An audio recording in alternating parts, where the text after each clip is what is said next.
Positioning is one of the most important aspects of all FPS games, and Destiny 2 is no exception. I would argue it is even more important in Destiny than most shooters because of how the weapons work in this game. This is going to be our first tip, and this is to position according to your loadout. In most games, the fights are usually like 80% aim and maybe 20% other factors. Destiny is not like this. A fight in Destiny is often decided by your weapon choice and really not much else. If you have an SMG and the other person has a long range weapon, you are going to win 100% of the time in a straight up gunfight. So you need to position accordingly. Learn to close the gap without taking damage by using the map or vertical space if you want to get into close range. Or learn to read your radar to be able to keep your distance from enemies if you are using a long range weapon. You need to learn the optimal range of your weapon and also pay attention to the enemy's weapons and abilities and play in that range at all times because Destiny is very punishing in this aspect. It is not like other FPS games you may be used to where there's a little more overlap when it comes to weapon ranges. Next up is to position near cover or near an escape route. My rule for myself is that you should never die to a primary weapon. That is how you should be positioned. The only way you should die is if you are getting killed by a special weapon or an ability is involved or you get team shot. If you just die to one dude shooting one primary weapon at you, you are out of position in my opinion. Obviously, if you challenge and miss the last shot or something, maybe you get flinched, you can die to a primary as well. But for the most part, you should not be in the open long enough to just get 3-tapped by someone with a hand cannon, for example. You should be near cover and be able to retreat safely after taking damage. Another thing is if you are low health and retreat around corners, make sure you back up enough to anticipate any grenades that will likely be coming since they know you are low health. Also, keep in mind many abilities let you get to cover, so it allows you to play a bit more aggressively. This leads into my next point where I want to talk about how each class can play cover. So hunters are the easiest to play cover with in my opinion because one, you have high mobility. This does not make you run faster like many people think, but you do strafe and walk faster, so you can peek in and out of cover very quickly, especially on mouse and keyboard. You also obviously have the dodge, which essentially extends any cover near you. If you're in the open, you can dodge to the cover, letting you play more aggressively with your positioning away from cover. Next up are Titans, which have a deployable cover.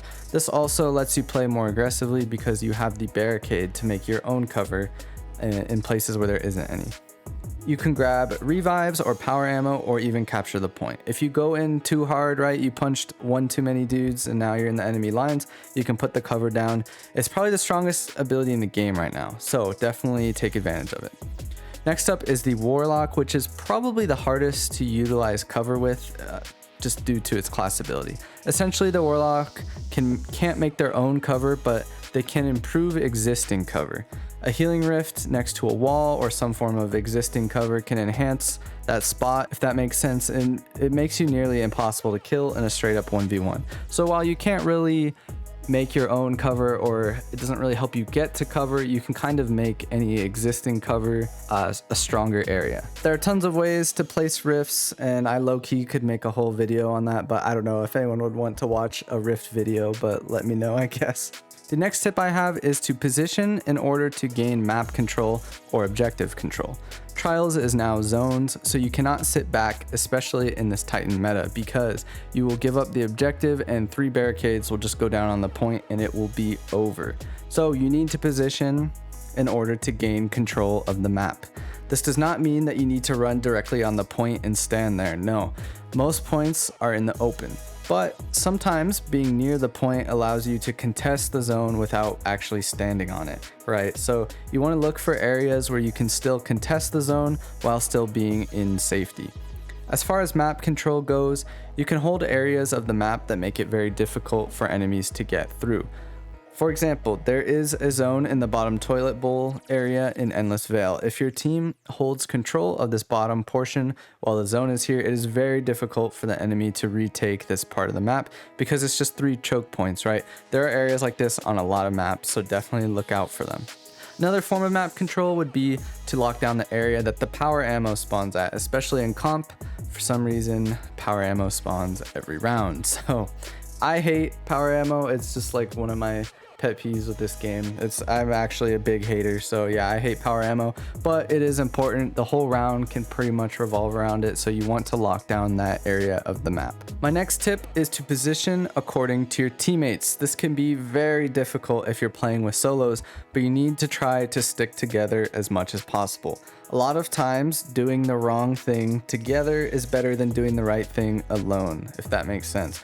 Obviously, there are a lot of factors that determine whether something is a good or bad play, but a lot of times if your teammate is peeking something or going off on their own, you could be better off just helping them versus letting them die. Because if you think about it, even if it's not the play that you think is right, if you just let them die 1 versus 3 because you're like, oh, what is this guy doing? He's going in there by himself.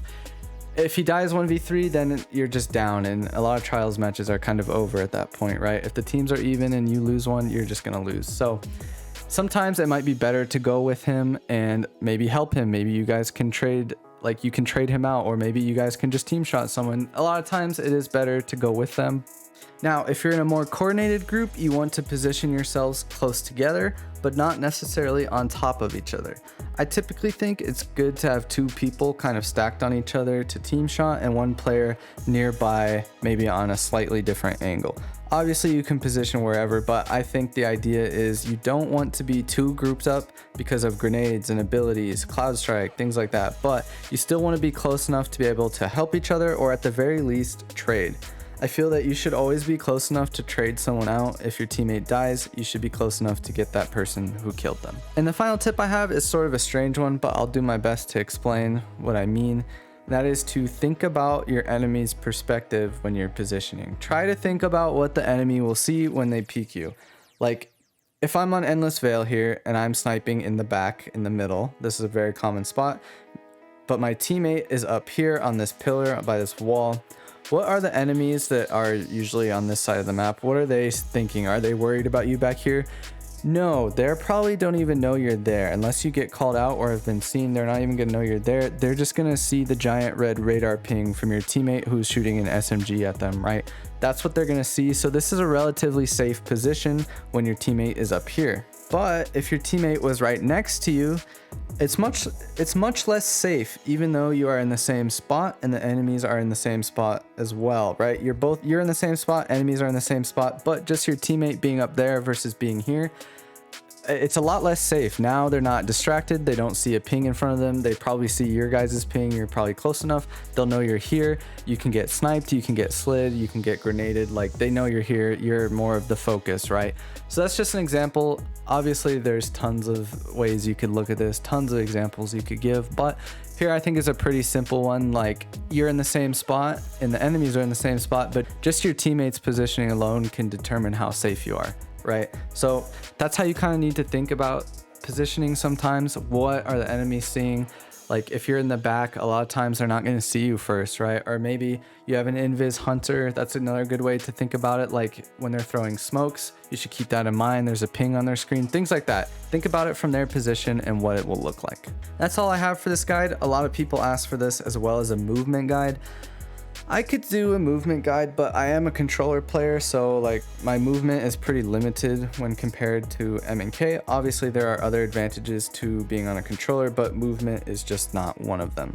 I could still try to do one though. I guess it'd be more like a controller movement guide, because yeah, M&K just has the edge there. There are some very good M&K players with much better movement than me that I just couldn't replicate on a controller. So yeah, let me know if you would be interested in that. I could do my best on a movement guide too. But as always, I'm awake and I'll see you guys next time.